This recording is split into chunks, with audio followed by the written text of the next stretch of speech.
Tonight on Cronkite News, we'll get you all caught up on the Stars and Stripes as our reporters preview the 2026 World Cup and what the U.S.'s starting 11 could look like. Don't quite understand why we're not a host city for a World Cup match. Find out why one of the country's largest cities won't be featured on the world stage. And are you tired of all the traffic in the East Valley? Find out how officials are proposing to fix it. Good evening and welcome into Cronkite News. I'm Jacob Brooks. And I'm Ryan Orsini. Thank you for joining us. With the World Cup about to kick off, we have coverage on everything you need to know. Cronkite sports reporter Zoe Lamb joins us now in the newsroom with more on how the U.S. men's national team players are feeling prior to Friday's match.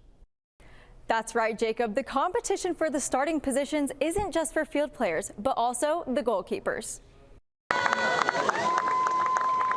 You wouldn't know there's a battle for starting positions at the U.S. men's training facility. With the World Cup opener just days away, players say the focus is on being ready for whatever role comes their way. It's really important for all 26 guys to be ready because injuries happen, tactical things happen where we might have to change a little bit, and so it's really important for everybody to be ready. So I don't think we're unsettled. I think that we are on our toes and we have to be ready to play. That readiness is especially important for the U.S., where several starting spots are still up for grabs.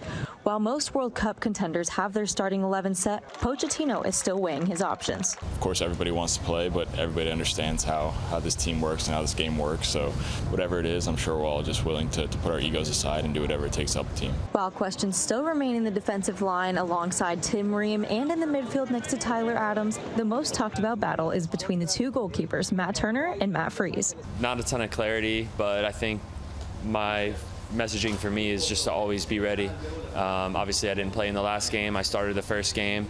So for me, it's about training really well, keep fighting, and then the decision will be made on Friday. Whether it's Turner or Freese between the posts, the U.S. will look to start the tournament on the right foot when they face Paraguay Friday night at Los Angeles Stadium. The first World Cup match takes place between Mexico and South Africa tomorrow at noon. The U.S. begins their World Cup journey the following day. In the newsroom, I'm Zoe Lamb, Cronkite News. The first World Cup referee from Somalia was denied entry into the U.S. upon arrival. Omar Abdulkadir Artan arrived in Miami from Turkey earlier this week and was reportedly questioned by U.S. border officials for 11 hours, authorities say. This was part of a, quote, vetting process alleging that Artan has ties to terror organizations, according to U.S. officials, as Somalia is one of 39 countries in President Donald Trump's travel ban. Turkey's men's national team has touched down here in the Valley to prepare for the World Cup, with fans showing up in masses to support their home country. Our Nico Lee Hockey captured all the sights and sounds from Turkey's open practice. The Red Sea came out in droves to Mesa. But this sea of red wasn't for the Cardinals, but for the Turkish national team. When I heard it like 3 weeks ago, I start coming this field every day. The Arizona Athletic Grounds held a community day to allow fans to welcome the Turkish national team by celebrating their culture. This is so close to my house. I would never imagine this happening. It's been 24 years since Turkey has last been in a World Cup. And since it's now located in the Americas, this is the furthest the national team has had to travel for this tournament. You would think that we've been in Istanbul. I feel like I'm home. I'm about to eat my home meal soon. I'm excited for it. I feel like I'm in Istanbul because when I turn right and left, I see all red and white. We call it kırmızı beyaz, red, white. So we feel like we are home. But fans weren't there just to get that slice of home, as many came to watch young stars Arda Güler and Kenan Yıldız. We have big stars, that especially playing in Real Madrid, Arda Güler and Kenan Yıldız playing in Italy. We have a lot of good players.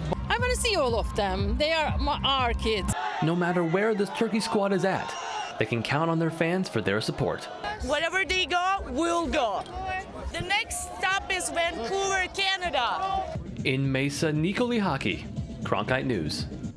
Turkey's first World Cup game kicks off against Australia this Saturday night at 9 p.m. in Vancouver.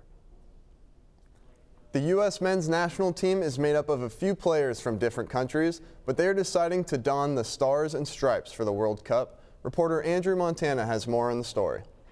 An athlete's biggest goal is to represent their home nation on the highest level, but it's not always that easy to choose if you have dual citizenship. So some players have additional things to consider when weighing their options. Look, my parents came here with not a lot. I'm a first-generation Hispanic, Salvadoran, Guatemalan, and my parents came here looking for work, trying to put a roof over their heads first and foremost. So it really was the American dream for them. You see, the thing about the American dream in the soccer world is that it comes with world-class competition, all of which is fighting for the same minutes on Team USA. And as difficult as this competition is, some players also have to choose between stardom at home and success in the States. There was a big gap where I guess you can say, disappeared from the mix of U.S. soccer.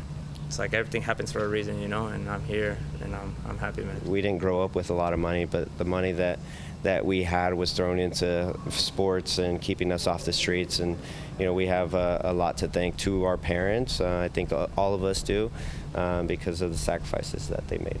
About half of the American national team's players are international, meaning they could have played elsewhere. But once World Cup season came around, there were many reasons why a lot of these players elected to represent none other than the Stars and Stripes. Just the plan that they had for the future. As I said, they wanted to change the view that people have on soccer in America, and I just saw myself as a part of this. Super nice, exciting. It's crazy because the first couple camps when I got back in the mix, it's like I never left, you know. But obviously I had to get used to the new faces, new guys and stuff. Choosing between multiple nations carries a certain burden. And then for me, it was how can I give back, or how can I show appreciation for a nation that has given me so much. And I think our locker room was full of stories like that, and that's the beauty of the United States. But that weight is nothing compared to the pride felt from the name printed across your chest. In Fayetteville, Georgia, Andrew Montana, Cronkite News. Thanks, Andrew. We're looking forward to see those players represent the red, white, and blue. Some lucky folks in New Jersey will get to take in a World Cup match for free. The state's governor is giving away nearly 800 tickets, with most of them reserved for the families of deployed National Guard members, local first responders, and Make-A-Wish patients. A sold-out crowd at Soldier Field for the U.S. men's national team's recent international friendly against Germany raised the intriguing question: why isn't Chicago an official World Cup host city? I traveled to the Windy City to find out why. The U.S.'s friendly against Germany was more than just a match. It was an intertwining of two cultures deeply rooted in Chicago. There's really a lot of German influence here in Chicago that people don't even realize. Chicago has the second largest German population in the country, with Lincoln Square being a hub for German heritage. We have lots of German parties. We have the German food that makes everyone remember their childhood. I direct the German American Children's Choir, and we have practices here and little concerts, and we do everything we can to keep the German going. German culture isn't the only culture thriving here in Chicago, as it's the 14th most diverse and third highest populated city in the country. And as you can see behind me, it's absolutely beautiful, which begs the question, with 11 U.S. World Cup host cities, why isn't Chicago one of them? If you're a city like Chicago, you don't need the World Cup. It ends up being both a big expense and a big headache. Neil DeMouse is a journalist who specializes in stadium finances and said Chicago made the right call. As much as, FIFA tries to sell it as, you're going to get all these international travelers, there isn't all that much upside, and, especially not now, given all the issues around, travel to the U.S. Cronkite News reached out to the Chicago Sports Commission and former Mayor Rahm Emanuel for comment, but did not receive a response. However, Emanuel's 2018 statement cited not wanting to fleece taxpayers. Still, the culture shock of going from hosting the World Cup opener in 1994 to not hosting at all in 2026 left a sour taste in fans' mouths. I don't quite understand why we're not a host city for a World Cup match. We're certainly a large metropolitan city, very diverse population, very soccer-oriented. It was quite a disappointment. There's nothing we can really do about it, so we're going to celebrate what we can. Chicago's decision not to become a host city raises a dilemma between prioritizing economics or the cultural impact of sport. But as the 63,000 fans at Soldier Field demonstrated, the passion for the world's game in the Windy City is still strong.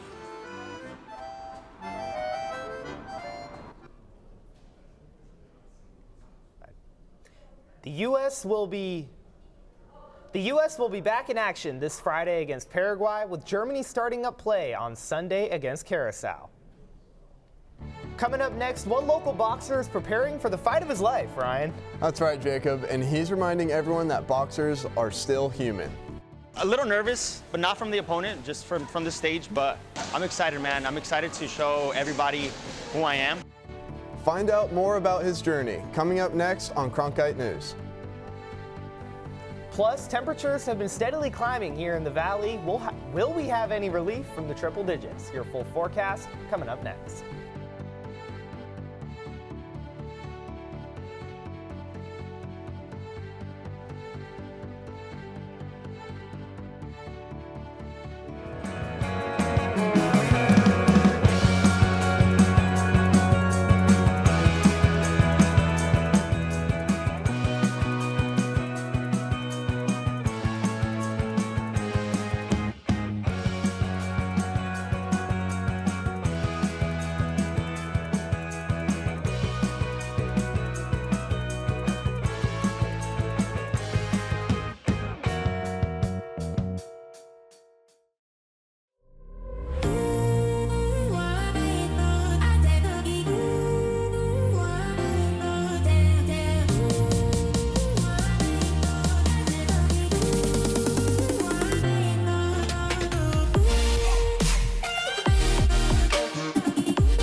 Terraza, a local boxer who will be fighting at Desert Diamond Arena this Saturday.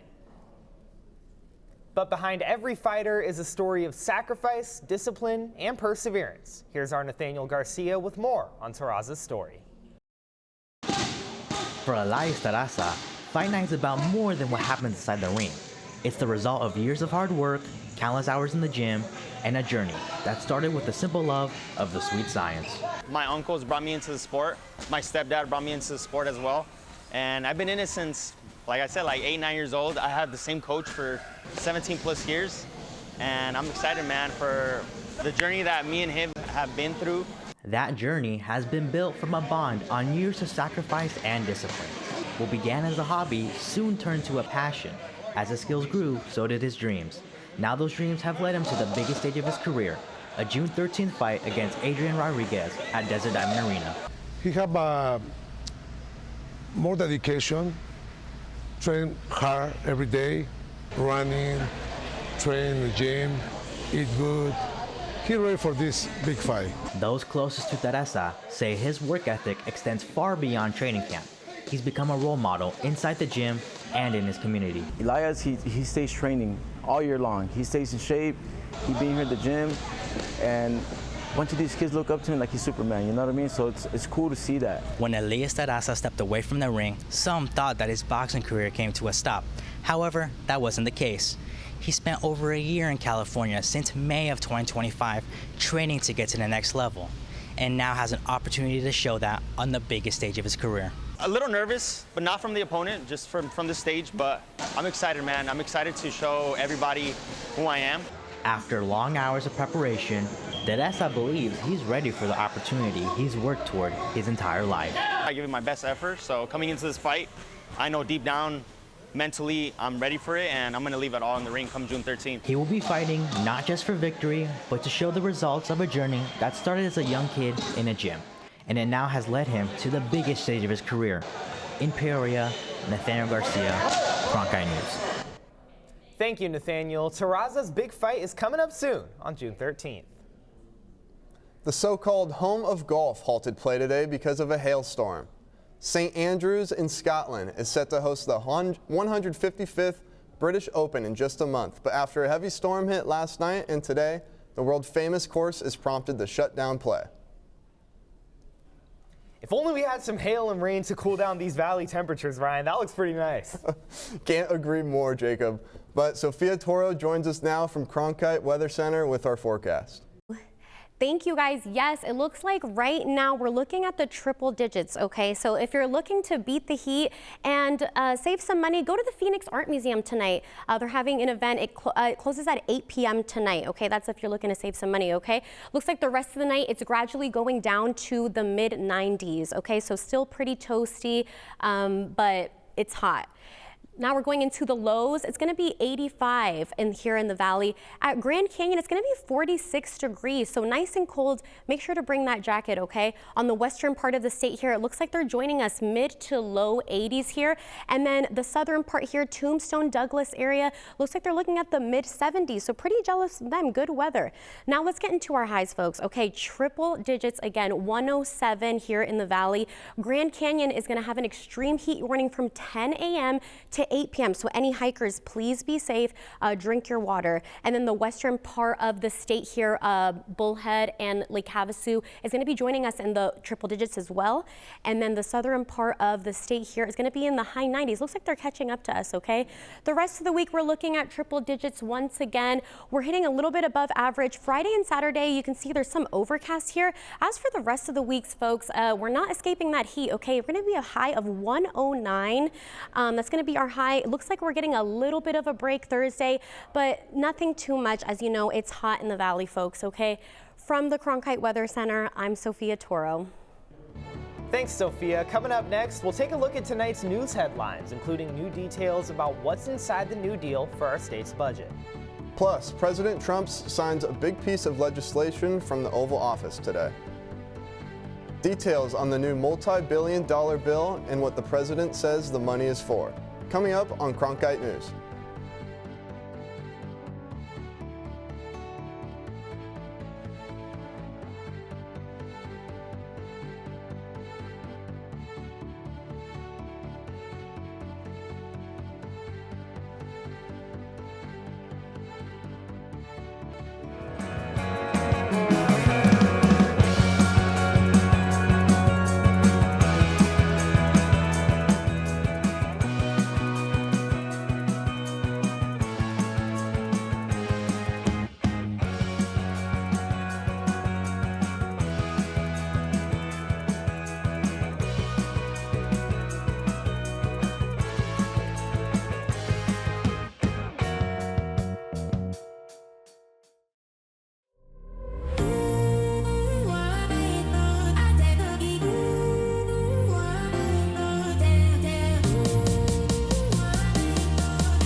Welcome to Cronkite News. I'm Caroline Rowland. Some developing news as Arizona lawmakers have finally agreed on a budget deal just weeks before the deadline. Compromises were made as Republican lawmakers and Democratic Governor Katie Hobbs reached a deal 1 month after Katie Hobbs vetoed the last budget. The $18.29 billion budget delivers approximately $1.45 billion in tax cuts. The Empowerment Scholarship will not be affected, and most state agencies will have to cut spending by 2.5%, except for public safety. By law, a new budget must be in place by the start of the fiscal year, which begins July 1st. 90-minute commutes, miles of traffic with cones and construction everywhere. This is the norm for Queen Creek residents. Reporter Sophia Toro tells us what is causing the backups and what officials are doing to fix it. With over 27,000 people leaving for work each day, Queen Creek residents say congestion is impacting their daily routines. No, I'm definitely over the traffic, for sure. Yeah, it's getting really hard to take my kids to school and make it to work on time. The most common north to south corridor through this growing city is through Ellsworth Road, which sees over 50,000 cars per day. ADOT spokesperson Garen Groff says a proposed solution is State Route 505, which is a 55-mile north to south corridor passing next to Queen Creek. This would add a high capacity roadway that could serve the local area, but also the larger transportation needs. Garen says ADOT is looking at recommendations for the proposed corridor in 2027, though a funding or construction timeline has not been announced. Residents are increasingly frustrated, especially with no public transportation available. It does make things a little difficult because you really have to rely on like Uber and Lyft and rideshare apps in order to get around, which can add up. Residents like Foster Murray says traffic in Queen Creek has become a growing problem. AMCO employee Sarah Wall agrees, saying more transportation options could help ease the congestion and help more people get jobs. It prevents a lot of people from working and finding jobs who don't have cars out here. It's really hard for people who don't drive vehicles to get around out here, period. City leaders say public transit options may come in the future, but their focus remains on road improvements as Queen Creek continues to grow. In Queen. A 25-year transportation master plan was approved last year by the Queen Creek Town Council that provides a guide on how the town will plan, build, and manage its transportation network. Turning to national news, President Donald Trump signed a bill today funding ICE through the end of his term. The bill provides $70 billion for immigration enforcement. The Secure America Act narrowly passed along party lines and allocates money through 2029. The White House says the money will keep the border, quote, secure, but Democrats have consistently fought against the legislation.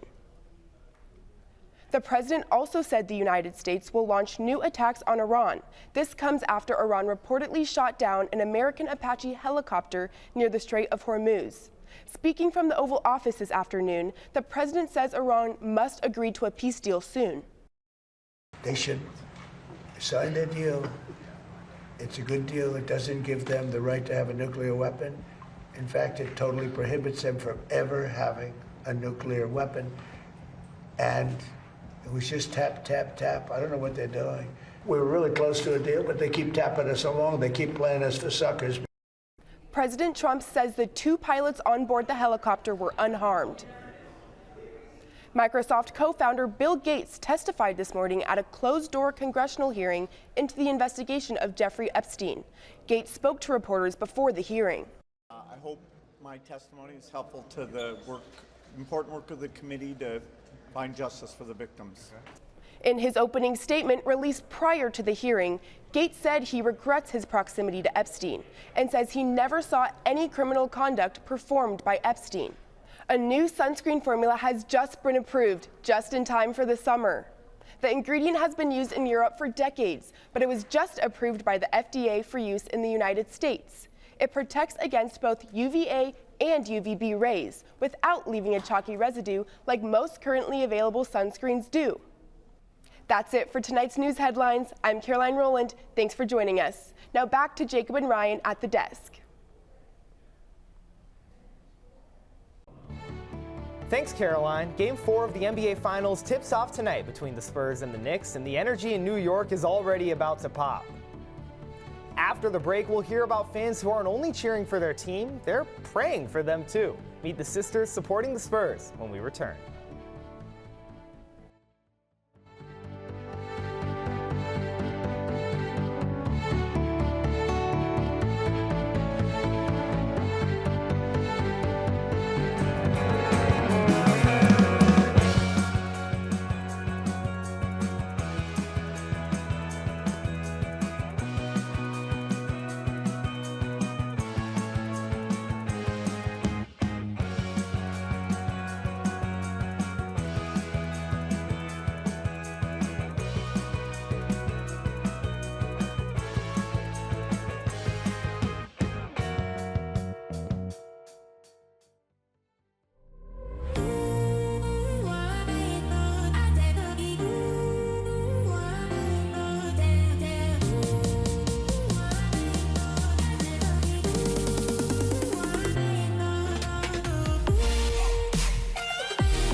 Welcome back to Cronkite News. A couple of Spurs mega fans have made some headlines recently. That's right, Ryan, and they don't look like the stereotypical sports mega fans you might have conjured up in your head.